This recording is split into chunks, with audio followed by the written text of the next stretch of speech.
سچائی میں نجات۔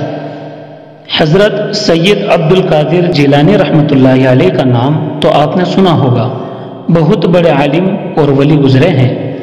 وہ جیلان کے رہنے والے تھے، اسی لیے ان کے نام کے ساتھ جیلانی بھی لکھا جاتا ہے۔ آپ ابھی بچے ہی تھے کہ باپ کا انتقال ہو گیا۔ بچپن ہی سے پڑھنے لکھنے کے بہت شوقین تھے۔ سنا کرتے تھے کہ بغداد شہر میں بہت اچھے عالم ہیں۔ اپنے شہر کے مدرسوں سے تعلیم حاصل کرنے کے بعد بغداد جانے کا شوق ہوا۔ اپنی امی سے کہا کہ مجھے پڑھنے کے لیے بغداد بھیج دیجیے۔ وہ تیار ہو گئی۔ اس زمانے میں ریل، موٹر اور بسیں نہیں تھیں۔ لوگ اونٹ اور گھوڑوں پر یا پیدل سفر کیا کرتے تھے۔ راستے میں لوٹ مار کا خطرہ رہا کرتا تھا، اس لیے بہت سے آدمی ایک ساتھ سفر کیا کرتے تھے۔ مل جل کر سفر کرنے والے کو قافلہ کہتے ہیں۔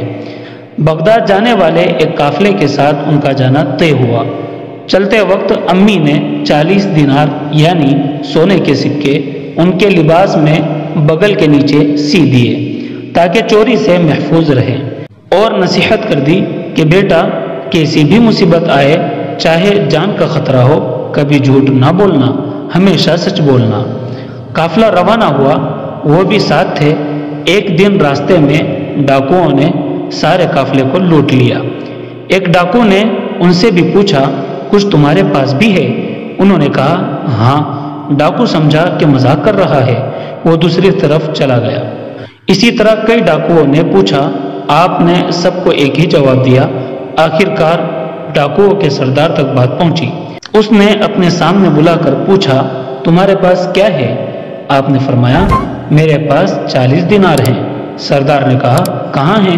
آپ نے فرمایا، یہ دیکھیے میرے لباس میں سیے ہوئے ہیں۔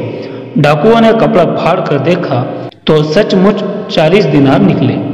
اس پر ڈاکوؤں کا سردار سخت حیران ہوا اور پوچھا، کیوں بیٹے، جس چیز کو تم نے گم ہونے کے ڈر سے اتنا چھپا کر رکھا تھا، ہمارے پوچھنے پر کیوں بتا دیا؟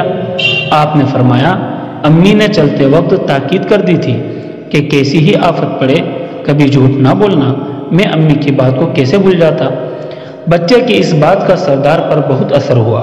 اس نے سوچا کہ اتنے سے بچے کو اپنی امی کے حکم کا اتنا خیال ہے، اور میں ہوں کہ اللہ اور اس کے رسول کے حکم کے خلاف ڈاکہ مارتا پھرتا ہوں۔ فوراً سردار اور اس کی ٹولی کے تمام ڈاکوؤں نے توبہ کی، تمام لوٹا ہوا مال قافلے کو واپس کر دیا اور سب نیک بن گئے۔